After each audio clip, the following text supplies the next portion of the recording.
All right, happy Friday, everybody. This is our last lesson before the weekend. We're gonna do, I think it's gonna be part one of three for lesson two. So we're gonna start talking about some of the growing tensions that are gonna start developing in our nation and start brewing to lead to the eventual inevitable civil war that we will be talking about. So, vocabulary for this section is Kansas-Nebraska Act, Border Ruffian, Guerrilla Warfare, Dred Scott v. Sanford, which is a Supreme Court case, that's why it's italicized, Republican Party, Arsenal, Treason, and Martyr. The Compromise of 1850 dealt mainly with the Mexican cession lands. It did not change the slavery policies for lands that had been part of the Louisiana Purchase. Policies set by the Missouri Compromise, however, the question whether the Missouri Compromise needed to be changed. So, Louisiana Purchase territories were basically governed by the Missouri Compromise. The Mexican Cession territories were basically governed by the Compromise of 1850. However, what we're going to be talking about today is we're going to bring into question the Missouri Compromise and how different states and territories will be added, even though the Missouri Compromise is already there to basically govern these Louisiana Purchase territories.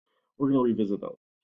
So in January of 1854, Senator Stephen Douglas would introduce a bill to set up a government for the lands in the northwestern part of the Louisiana Purchase.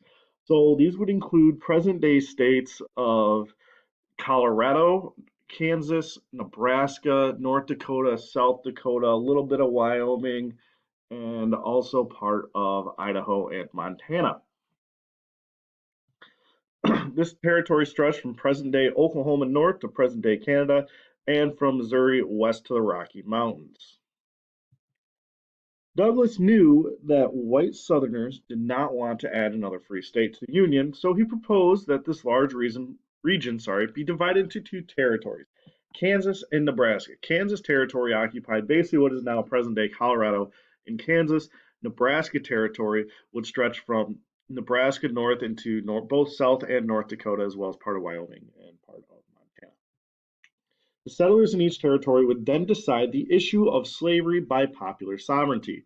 In other words, even though we already talked about in the comp, the Missouri Compromise, that these states above that Missouri Compromise line would become free states. So Kansas and Nebraska and all those states north of those would be technically supposed to become free states under the Missouri Compromise. However, Douglas wants to redo that and say that slavery will be decided by voting by each individual state. Douglas's bill will be known as the Kansas-Nebraska Act, and it seemed fair to quite a few people. I mean, Southerners liked it because, well, now they at least have a chance and it won't be automatically a free state. And this was popular, like I said, with Southern leaders because they expected slave owners to move to Kansas and Missouri, from Missouri, and this would help make Kansas a slave state. So they expected to be able to utilize some loopholes here to make Kansas a slave state. And even President Franklin Pierce, who was just elected in 1952 as a Democrat, also supported the act. Now, the Kansas-Nebraska Act will ignite sectionalist disputes. Douglas did not realize at this time that he had lit a fire under a powder keg and that sectionalist arguments over slavery would once again erupt, this time bringing the nation even closer to civil war than we already were. Many Northerners were very unhappy with this new law, so, for example, the Kansas-Nebraska Act. The Missouri Compromise had already banned slavery in Kansas and Nebraska, and in fact, the Kansas-Nebraska Act would repeal the Missouri Compromise. So the Missouri Compromise was created, it solved our issues. All right, cool, we're done, moving on. However, now with this Kansas-Nebraska Act, it's basically going to undo everything the Missouri Compromise already did. And the northern reaction to the Kansas-Nebraska Act was swift and angry. Opponents of slavery called the act a criminal betrayal of precious rights. In other words, we're basically allowing slavery to now move into previous territories that it never would have been in. And slavery, could, like I said, can now spread to areas that had been free for more than 30 years. So Kansas now became a testing ground for popular sovereignty. Stephen Douglas hoped that settlers would decide the slavery issue peacefully. So Stephen Douglas was like, all right, this should be a pretty peaceful way to do things by voting.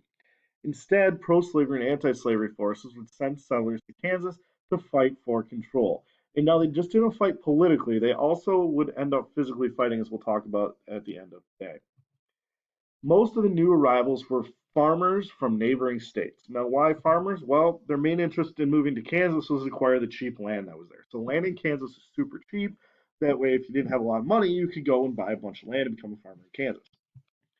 Few of the settlers owned enslaved African Americans, and at this time, abolitionists brought in more than 1,000 settlers from New England. So, abolitionists are even going to start getting people from New England to move all the way out to Kansas. Pro-slavery settlers, though, would move into Kansas as well, and they wanted to make sure that anti-slavery forces did not overrun the territory.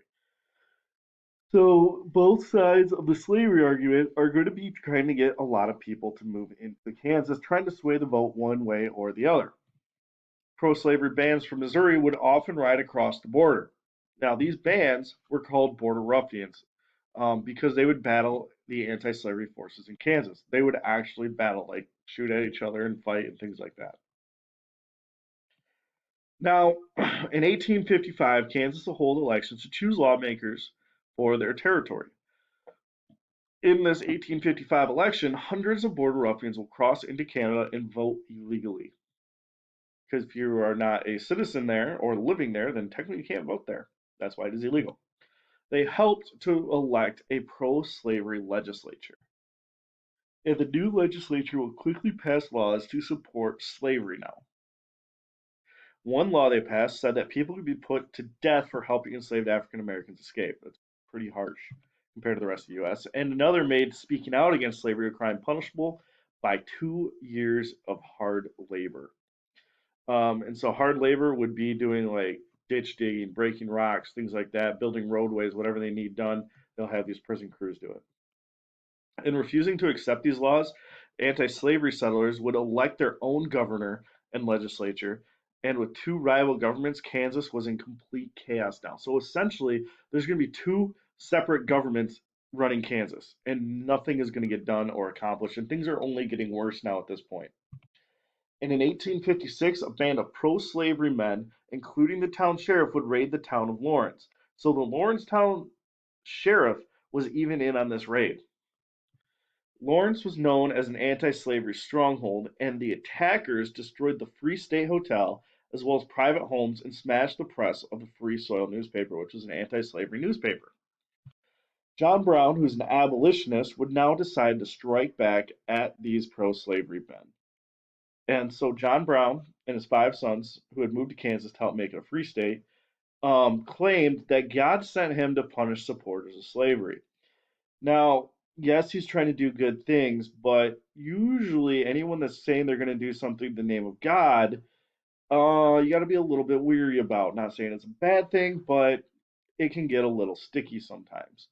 When you guys study world history, you should talk a little bit about the Crusades, and that would be a good example.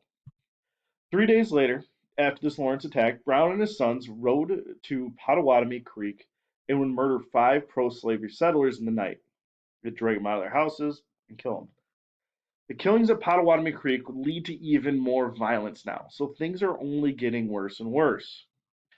And both sides will now engage in guerrilla warfare, or warfare, wherein small bands and informal military groups use surprise attacks and hit and run tactics. And by late 1856, more than 200 people had been killed in Kansas. So Kansas is just getting more and more violent. And that is all we have for today. We'll pick up here tomorrow, or on Monday, sorry. Enjoy your weekend. Be safe. If you guys need anything, please let me know. And have a good weekend.